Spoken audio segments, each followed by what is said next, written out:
Yeah, I mean, just tough weekend, and obviously a tough loss. Proud of the kids, for coming back, um, and getting the lead back. We just didn't pitch well enough late. But I mean, it's tough again when you stress your bullpen with 12 and two-thirds innings from your starting pitching, and they give up 20 out of the um, 20 out of the 31 runs that the opposing team scores, and it's really tough to win a 4-game series or win 2 games in a series when um, you just get that kind of starting pitching. So and just ask a lot of your bullpen and just stress the crap out of them. So um, frustrating, because you played decently well today and did some good things, and obviously come back, but just nine one-run losses, I guess, now in the year. It's just been frustrating as can be, and we just can't turn the corner.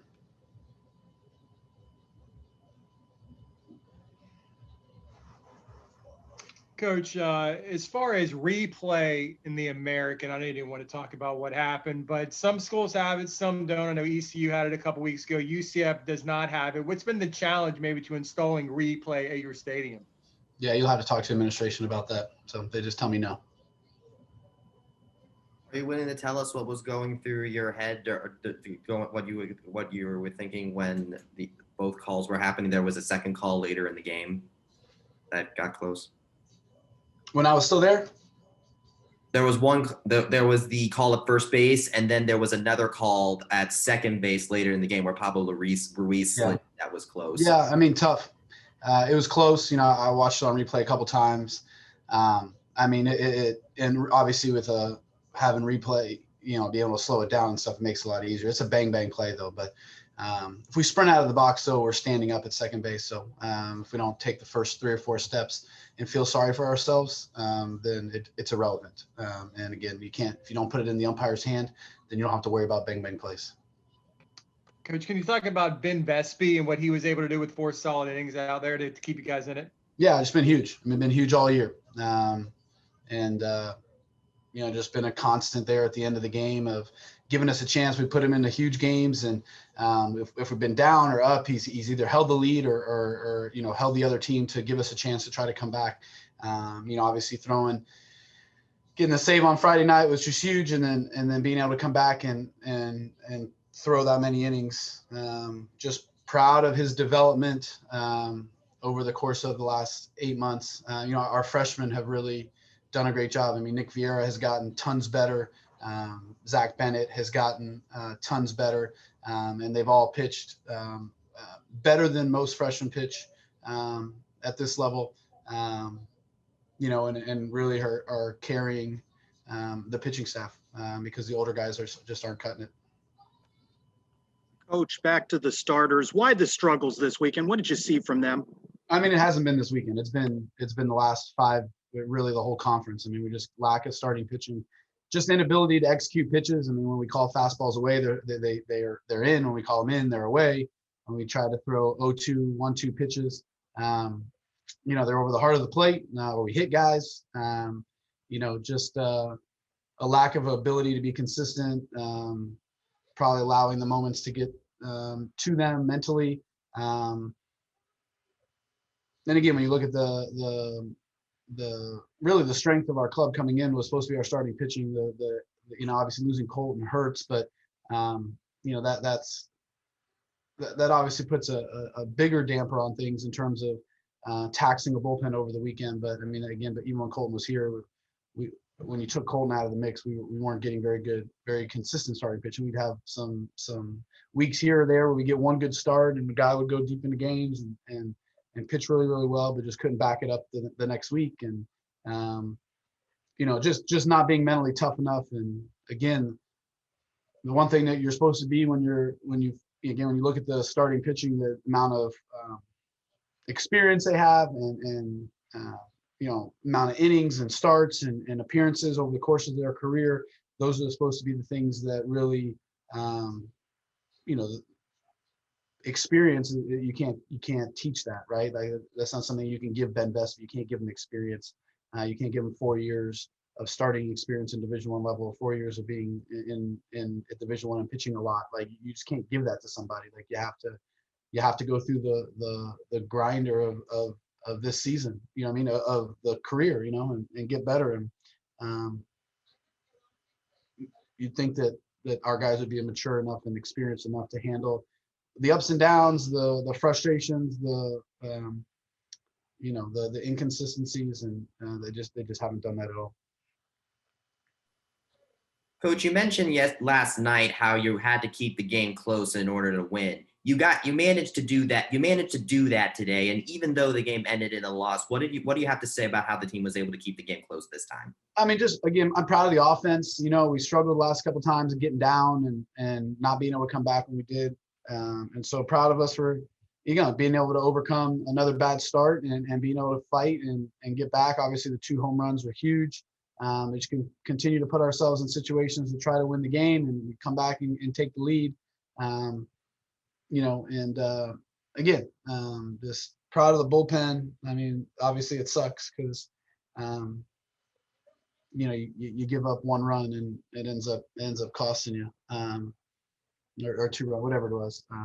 But again, I mean, the same issues. I mean, just we're going to probably break the school record for hitting guys, and we're walking too many guys, and, you know, free bases. We just have killed us all year. You know, of guys are going to get hits and things are going to happen, and we got to be able to put pressure on guys, make them beat us.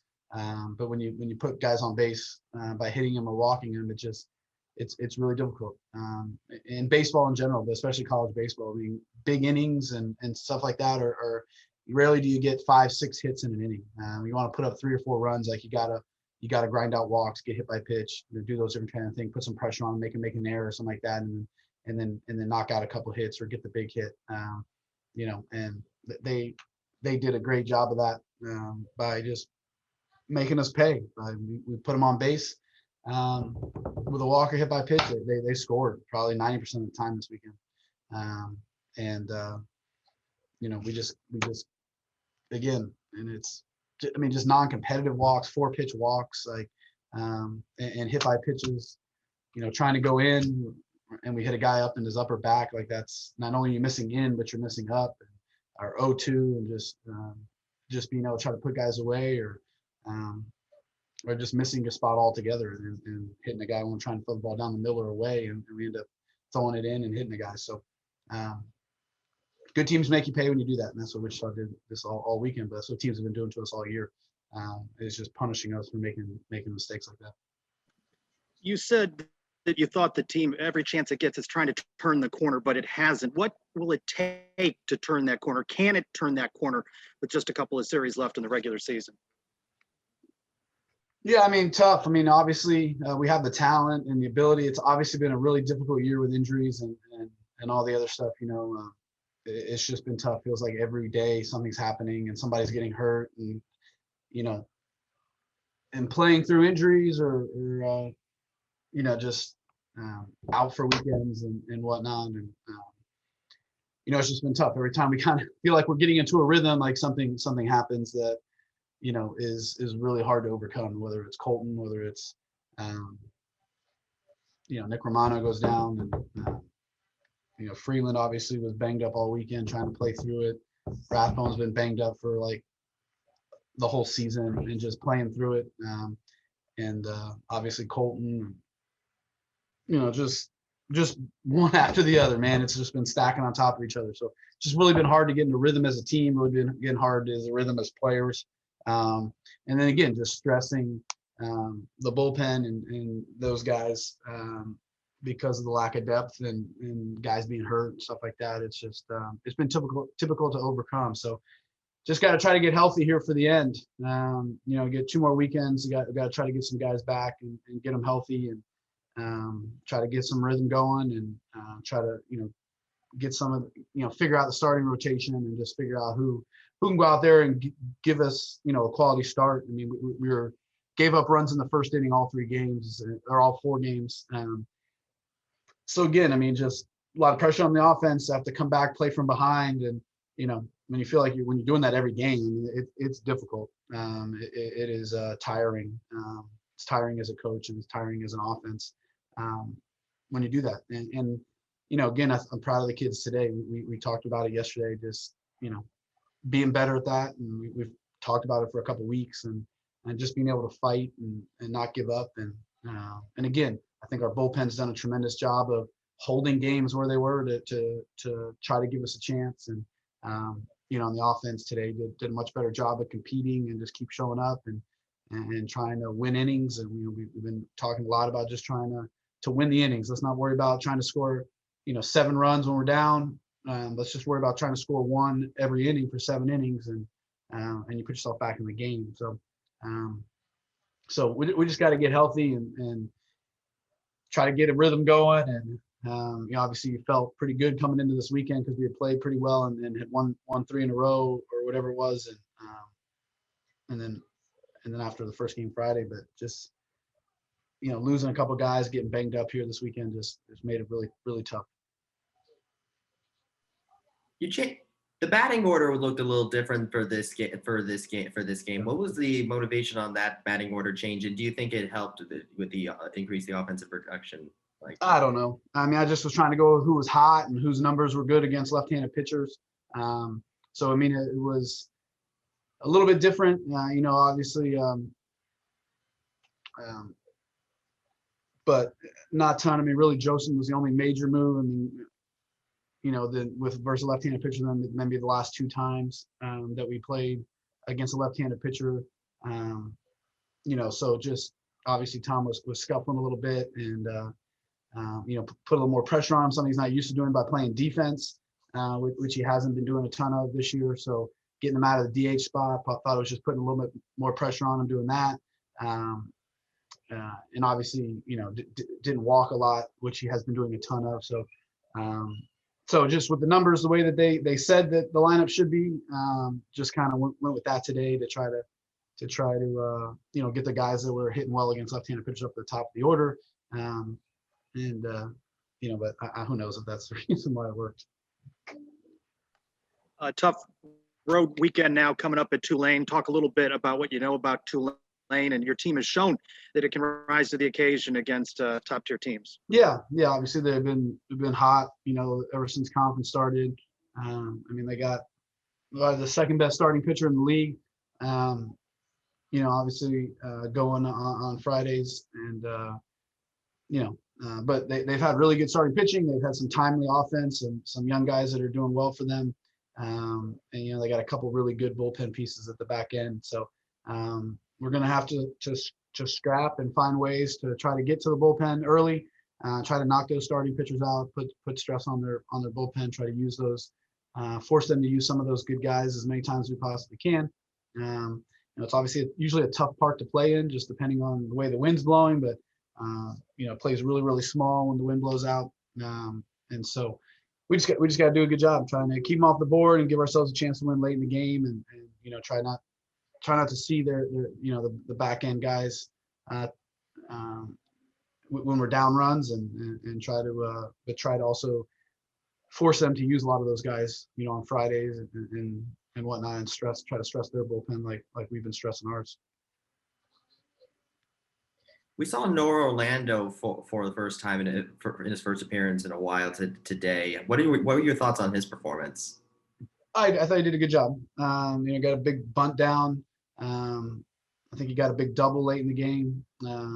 So made the great play early in the game, and the jump throw down the third base line. So we just tell the kids always be ready for your opportunity. And obviously with Braid out this weekend, and the left-hander just needed to try to get another right-handed bat in there. So just went with Noah and try to give us a shot. And again, I thought he did a good job. But, again, just epitome of being ready when your number's called. You never know when it's going to happen, whether it's by injury or coach's decision or whatever the case is. You just got to make practice important and give great effort and make your batting practice and stuff before the games your game, and then be a great teammate and then be ready to go when it's your time.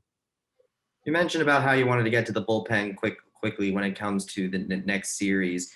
what now that Hunter Patterson has gotten back into the starting rotation, what can we expect to see from him going forward? Yeah, I mean, hopefully he just continues to do what he did this week. He's pitched really well out of the pen and just really been kind of getting back to what we thought in terms of being a starter this year. And, obviously was on a limited pitch count. Obviously we'll be able to increase that next week. So hopefully he can come out and just give us the same thing. I mean, just be able to attack the zone, use, obviously his stuff to, being able to, especially, I think Tulane only has 2 left-handers maybe in their lineup, which obviously he's tough on left-handers, and then the sink away against right-handers, just trying to use that in his changeup. And, again, just like to see him walk a few less guys, but, again, if you can pitch around it, then good for him. And he did that this weekend. So we just got to build off of Friday's start and continue to expand that. And, again, right now I got to figure out, who else is going to start this weekend and try to figure out how we can get more than, again, 12 innings out of our rotation. You said earlier you want to see the team be more mentally tough. Can you teach that? This late in the year, I'm not so sure. You would hope that just the trials and tribulations of all the ups and downs and just crazy stuff that's happened to us, would make us tougher. And just the experience of going through it all would make us tougher. A lot of that stuff is built in the fall, and some of the team camaraderie stuff and, things that we work on. But also you kind of got to be in one place, which is obviously hard this year. So we just, I wasn't creative enough during COVID to figure out ways to do it, through Zoom or whatever the case is, to allow our guys to be tougher and be able to handle, the things that we talk about. Sometimes it's, whether it's in person, being able to read a room or being able to do different things in the fall that try to help prepare, that we've done in the past that I think have worked, that we just were unable to do. So sometimes you just got to be in the fire to kind of callous yourself from just the difficulties. And so hopefully, these last couple of weeks and we get into the tournament, that those are the types of things that we'll be able to overcome because of the things we've been through all year.